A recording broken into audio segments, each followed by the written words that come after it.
Lucy, I think you've given this recipe away to pretty much every guest that's come on Studio 10. Everybody that comes in, the gentleman that joined me just a few minutes ago was like, my wife texts me and needs this recipe right now. And so, yes, I'm glad that everybody thinks it looks good. I think it looks great. I can't wait to try it again. We talked in the first cooking segment about trying to get kids to eat vegetables. This is a great way. You're masking it.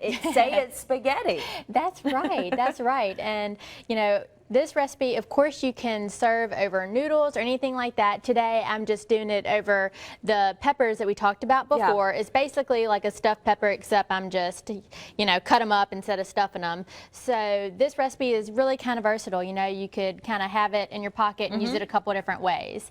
So what we already did in here is we took a teaspoon of olive oil and we put in our lean ground beef and half of an onion. We just let that cook over medium heat for about 5 minutes. And then we put in our 1 medium eggplant. And as you can see, it was a lot of eggplant, but it's cooked down. And we seasoned it up with a teaspoon and a half of salt, 2 teaspoons of dried Italian seasoning, half a teaspoon of pepper, and 1/8 of a teaspoon of crushed red pepper flakes. And just let that cook. So the ground beef is cooked through. And now I just added 1 28-ounce can of crushed tomatoes, and then I took 1 can of diced tomatoes that I just drained off the liquid, and now this is 8 ounces of tomato sauce.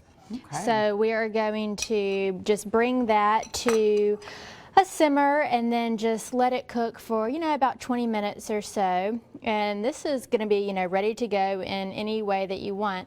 And we also mentioned before that a lot of people are eating ground turkey these days or ground chicken, and you could certainly substitute that. I mentioned that I'm using a lean ground beef today.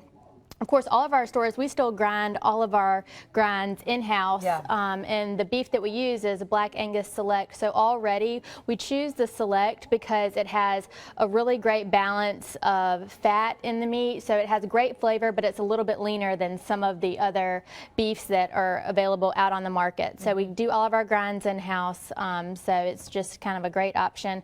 Or something that you could do too, if you are just a veggie eater, you could do this same recipe. You could omit the beef altogether and add in a variety of beans. You could do black beans, kidney beans, just kind of do it like that, and then do it over your peppers, and that'd be a good option. So once this is done, we just pour it over the peppers? Yep, so I'm just gonna let this simmer and just kind of bring all the flavors together for about 20 minutes, and then we'll have the oven on at 350, so we'll just pour it over these peppers, and I haven't done it yet, but I'm going to do just a tiny bit of olive oil and just a little bit of salt and pepper just to season the vegetables. Pop it in at 350, and it's going to take about 45 minutes to get those peppers soft and the, you know, just everything kind of melted together. And then you could just top it with a little bit of cheese if you wanted to. Some cheddar or mozzarella would be good. Looks great. Again, lots of people asking for this recipe. You can get it for yourself on fox10tv.com. Under the Studio 10 tab, but also if you're looking for, like she mentioned, kids are back in school. We've done a lot of recipes that are great with the slow cooker, that are fast to do. You have those on the Greer's website as well. Yeah, all my recipes are on Greers.com. You can look on there, and the videos link back to Studio 10's page, so you can watch them. And actually, next week we're going to do a slow cooker meal. Oh, good. You know, I know. She loves those. Love some slow cooker. It's so easy. So be sure to tune in next week. Lucy, always great to see you. Thank you.